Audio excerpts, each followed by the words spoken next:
I have actually never driven an EV before, so we're going to start my career of driving EVs with a Nissan Leaf. Probably not a good starting point. Now, how do we go? All right, so today I'm a used car dealer and we are at a used car dealer auction. All of these cars behind me, they're going to be auctioned off today and bought by used car dealers. I also have my wife with me today. Hey. She's walking backwards and trying not to move the camera and failing. But she's just going to come along with me. She hasn't been to a used car dealer auction in a long time, so she's going to ask me all the right questions whenever I am going through some of these cars. So we're going to check out some prices for you, and I'm going to just talk as long as I can so my wife continues to walk backwards. I think that's good. Okay. Cut. Good. All right. All right, so this is an F-150. If you've been watching my channel, this is actually one I tried to buy like 3 or 4 weeks ago. And I was the high bid, but they didn't accept what I wanted to pay for it, and they said they're going to take it to another auction because they didn't want to lose their butt on it. Well, they took it to another auction for a couple weeks, and now it's back here. Tell you what, I know that prices are coming down right now, and this one needed a little bit of work, and I was willing to do that 3 or 4 weeks ago, but I'm not now because I know prices are coming down. I can buy me something nice that I'm not going to have to work on. So this is the case where a seller could have sold me this truck probably for what they'll take for it today. But I said no then, and now they're going to get even less money because there's going to be one less bidder out of the system that's going to pay for this truck. But now I'm not going to do it because I think I can find the same thing, maybe even with less mileage, that I'm not going to have to work on for cheaper now because the prices are coming down. So this is just an easy case of sellers not willing to get rid of their vehicles in a timely manner, and now they're going to take less money for it because more bidders are coming out of the system because prices are coming down. But anyway, we'll check it and keep tabs on it, and I'll see what it brings in the auction. But it's a 2017. It's got 82,000 miles. It's an F-150 XLT. It looks great. Like I said, I wanted this truck, but it was just too much money. It looks retail ready. What I remember is wrong with it is I know it's got a misfire, which is probably just a coil. I can deal with that. But it also had a timing code in it, so I was expecting to do just some timing work on it. I called my mechanic. It's going to cost like $1,500, $2,000, whatever. I'm fine with that as long as I can get the truck right. But at this point, I just think I can buy something cheaper and not have to work on it. So there it is. And also, since the prices are coming down at auction, I'm going to start looking for a vehicle for myself to buy to drive too. So we're going to check out a few cars around here and see if I can find something that I want to drive. I still want to wait a little bit for prices to come down even more, but I'm just going to be in the initial phases of starting to look to see if I can get a good deal for something that I can buy for me to drive. All right, so this is a 2014 Suburban. It's got only, I'm sorry, it's a 2015 Suburban. It's only got 14,000 miles, so we'll check this out. Inside looks good. It's got third row seats and then a massive trunk. This is a massive, massive vehicle. Again, check this. It's a 2015. It's got 14,000 miles on it. All right, I've had a lot of people ask about Toyota Prius, so here's one. Paint's a little bad on the top, but it's a 2009. It's got 166,000 miles. Outside, other than the paint, you see the paint is bad. It looks okay. Seats are worn, but it is clean. Anyway, we'll check it. It is a 2009 Toyota Prius. It has 166,000 miles. All right, so not only am I recording a YouTube video for you and also looking for something for me to drive, but I'm also looking for cars for our business to buy. So this is one I would love to buy. It's a 2004 Toyota Camry. It's got 196,000 miles. Probably not gonna be able to buy it here because it'll be too expensive for what I need to sell it for. But the first thing I'm gonna do when I check out a car is go pop the hood, look at the oil, look, see if there's any obvious oil leaks or anything like that. But that's just the first step of what I do before I even crank the motor. Right, so the first thing I want to look for is I want to pull the oil dipstick, and the oil's black. It means it hasn't been changed in a long time, but that's not a terrible thing. What we don't want to see is something milky, something chunky. That could mean head gasket, and that's the first thing that we check with any car, because head gasket is just a no-go. We don't want to deal with anything head gasket. All right, so the first thing I'm gonna do is get in the car and I'm going to crank it. What I'm listening for is any kind of knocks, any kind of noises that should not be there. This one sounds fine. Check power steering. I always like to put the car in gear to go forward and to go back. I check for power steering. That was power windows. That was power windows. I check for power steering. Already checked for power steering. I check for the power windows. Usually the first two. If the back two windows don't work, it's okay, but the front two windows kind of need to work for us to be able to sell them. And regulators, the motors actually go into power. The power windows are quite expensive, so I don't want to have to repair that. Now it's getting hot, so we check to make sure AC works. It's already cool, feels good. Some auctions will actually drive the car after we get to this phase. I never do it. I really don't build in enough time for me to do that, so sometimes I end up buying a car that's got a bad transmission just because I don't take that. But I factor in that because I also scan it too, so it's a very low percentage that we actually buy a car that doesn't throw a transmission code, and also the transmission is bad. So I really just risk my time versus checking out cars, and really I would be fine just having that one out of every 50 cars we have a bad transmission that doesn't throw a transmission code, to sacrifice the time to drive every single car before we buy it. But after that, I'll scan it with my code reader and make sure there's nothing going on with it. And at that point, if I've checked all those things and everything checks out, then it'll go onto my list, and I'll go in there and bid on it for our business. All right, we'll check this one. It's a 2019 Ford Edge. It's got 86,000 miles on it. Outside looks good. And inside looks good as well. Still plastic on the floorboards. Actually, inside looks very, very, very good. So check it, see what it brings. It's a 2019 Ford Edge, 86,000 miles. All right, here's another good one for us to check. A lot of people asking about Subarus, so we'll get one in here. It's got higher mileage. It's a 2015. It's got 177,000 miles. It's a Forester. Outside looks good. Inside's a little dirty, but not the amount of dog hair that we typically see in a Forester. So that's a plus on this one. So it's a 2015 Subaru Forester. It's got 177,000 miles. All right, for my dude asking for Camaros, here we go. It's a 2011. It's got 89,000 miles. Looks good on the outside. I actually like the rims, they look pretty good. Inside, I like the two-tone seats. That's actually a cool feature. Inside looks pretty good. Needs to be detailed, but other than that, it's nothing's ripped or anything like that.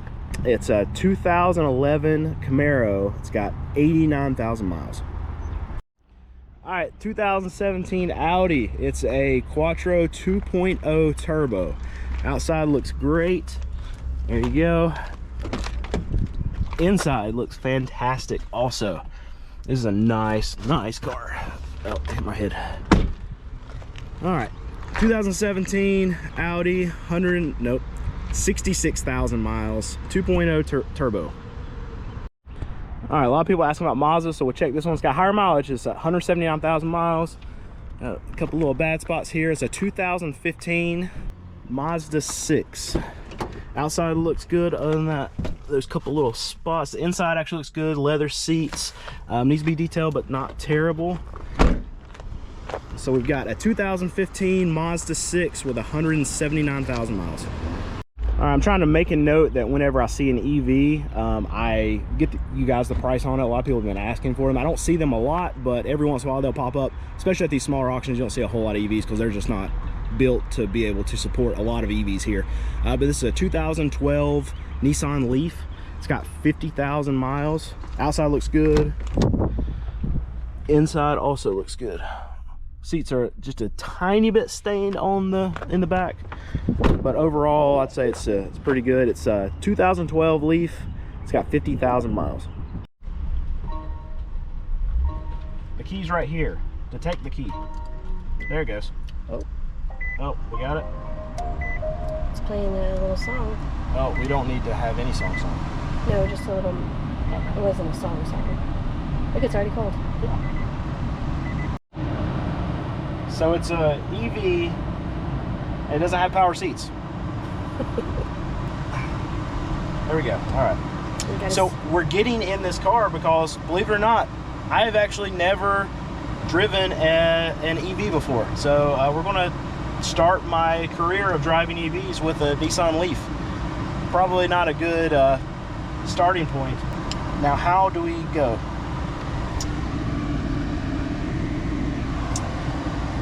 I see park. All right, there we go. Nope. There we go. This is fun. Oh, we move forward. Seatbelt. What do we always say, baby? Safety first. Safety first. Safety first. Oh, here we Or go. our son says, safety burst. Oh, see, there we go. All right, how many miles do we have? It says 3 miles. That's not, wait a minute, we need to not go. Oh, no, that's not it. I don't know how you tell how many miles you have left on this. I see a gauge and it looks almost full, but it says 9 miles beside of it. Do EVs only get 9 miles? I'm pretty sure it's more than that. I think it's more than that. This one might. All right, and away we go. I've heard that you can just go in EVs. Ooh. Look at that. That's kind of nice. Yeah, it just kind of takes off. Ooh, I like that. Uh-oh. Uh-oh. Uh-oh. No, we can't. I drive too much. I don't want to have to recharge every night. This is actually nice. I like this. It's quiet. What we need is for the battery to die. I still don't know how. It just went from 9 to 8. So it had 9 miles of distance. Now it has 8 miles of distance. And from what I've heard, that's not quite reliable. I don't think if my buddies from the auction, if I ran this out of power while I am driving this, they would appreciate that. Actually, you wouldn't appreciate that because it's hot. I mean, I wouldn't, but it might be fun for you too. I still don't, because it looks like the battery is full, but it's only saying 8 miles. And it went down from 9. Did the lines go down? Oh, no, it's not. Okay, we got to turn around. No, I see it now. Yeah. What's happening? It's actually 8 miles. This could be a fun little intro if you're like, No. no. All right, we need to. Oh.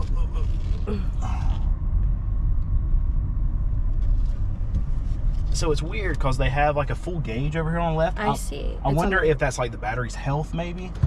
But they have the actual gauge of how much battery power it's got to the right of it, and it's in the red. Well, when it's a good time, I'm gonna get a little shot of that. Maybe not, because I might be completely wrong. We should go test drive a Tesla. I completely agree.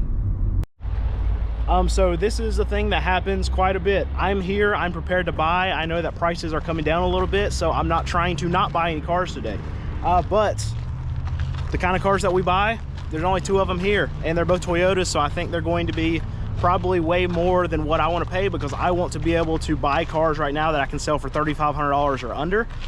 Just because that's the market that we're in. That's the people who have money to be able to actually buy a car. We have to keep them really cheap, and there's just not any of them here for me today. So we're probably going to run into this problem a lot in the near future, that we want to buy cars, but the quality and the type of cars are just not here, because people that have those cars that are $2,500, $3,500 cars, but still decent cars, they're not trading them in. Because why would you trade in this cheap, good car and then trade up to something that you're going to pay $1,000 a month for, something you're going to pay?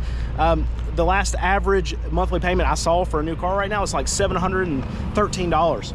So yeah, if you have a good running cheap car that you have paid off, you're not trading it in. So that's why we're not seeing a lot of cars that we can buy. It's frustrating.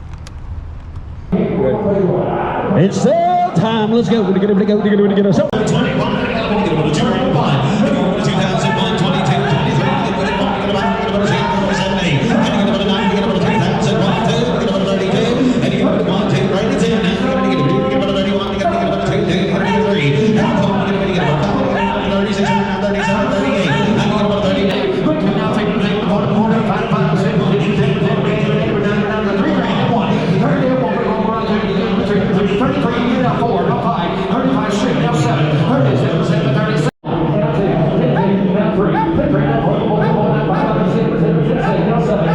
35,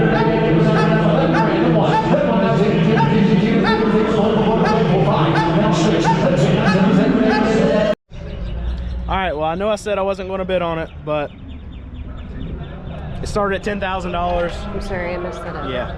So it started at $10,000, so it kind of made me bid on it. And once I get onto something, it's sometimes hard for me to get off. So it went for $15,400. That's what I bought it for. They actually sold it to me. So think back, it was like 3 or 4 weeks ago, I tried to buy it. It brought $15,900. I was the high bid on it, and they put it on a phone call, and they ended up not selling it to me. So had they sold it 4 weeks ago to me, they would have got $500 more out of me. But I got a $500 discount. But even though it was $15,400 and I didn't really want to buy it because I thought prices were going to go down, I still think I got a good deal. It is a lemon. The reason it was branded lemon, though, is because Ford said they couldn't keep the driver door shut. I'll show you that on the Carfax right here. And it's obviously closing now, so that's not a big deal. And we just pulled up the retail value on it, even with the lemon brand from Carfax, $30,000. So I think I got a deal. All right, price time. So that 2015 Suburban, this one was actually kind of weird. It only had 14,000 miles, so I was wondering why it was there in the first place, but we found out that it was actually an estate that was running it through. This is rare. This hardly ever happens. I think I've only seen it maybe twice, and I've been doing it for like 12 years. But basically, probably someone died, and then their estate was just liquidating all the assets, and this Suburban happened to be one. So they ran it through this auction, just probably going to dump it for whatever it brings. They didn't sell it in lane. They actually said they had to make a phone call no matter what it brought. It could have brought $50,000, and they would still have to actually call the sellers, whoever's holding the estate, to make sure it was fine to sell it. But it brought $29,200 in lane, sold on a phone call, but it was going to be sold on a phone call no matter what it brought. All right, the 2009 Toyota Prius at 166,000 miles. It brought $3,800 in lane, and it sold. All right, the 2019 Ford Edge, it had 86,000 miles on it. It brought $14,000 in lane, and it sold. The 2015 Subaru Forester had 177,000 miles.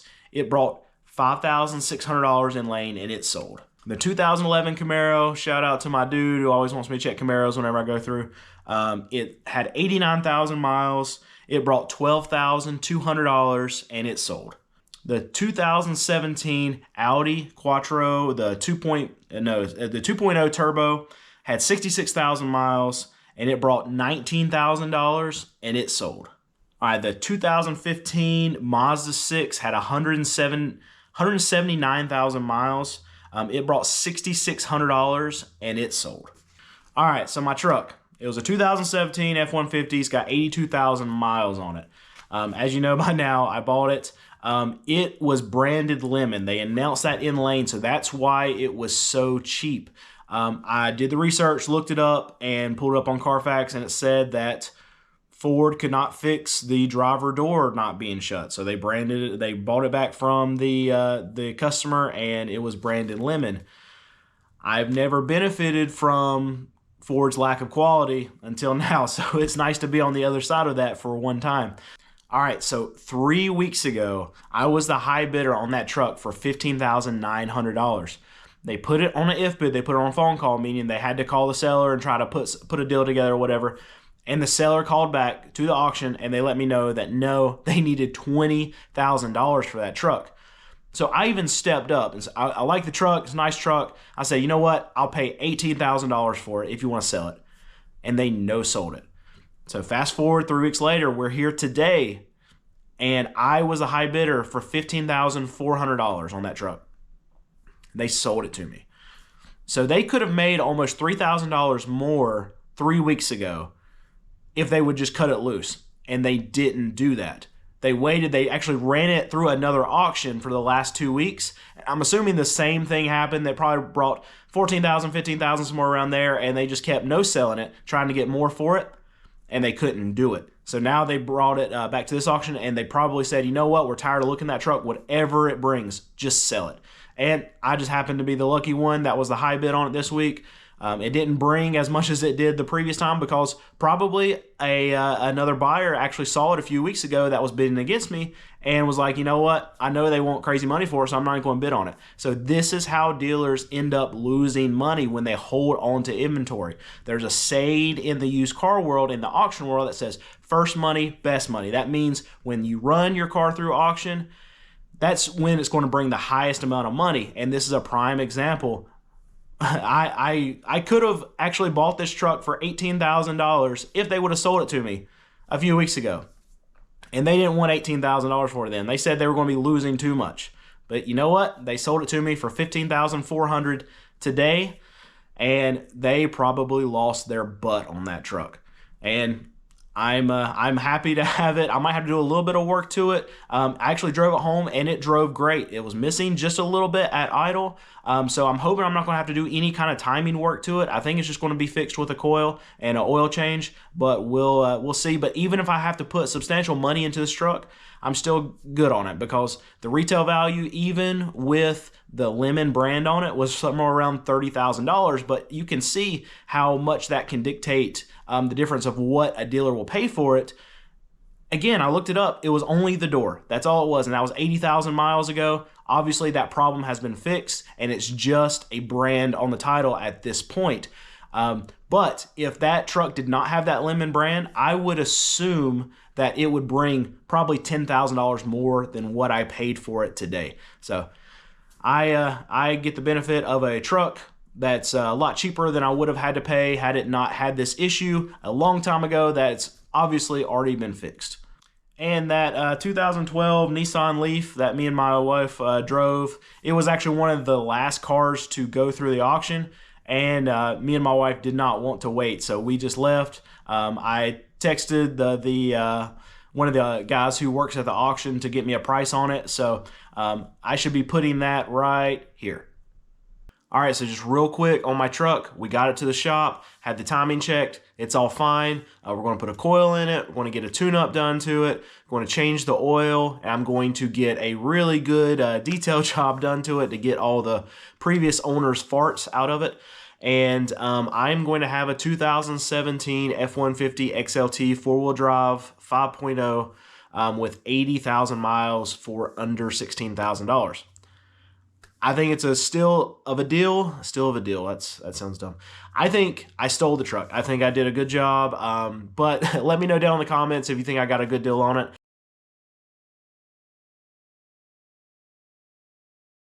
I did not push any buttons. It was not my fault. We got that recorded. That's fine.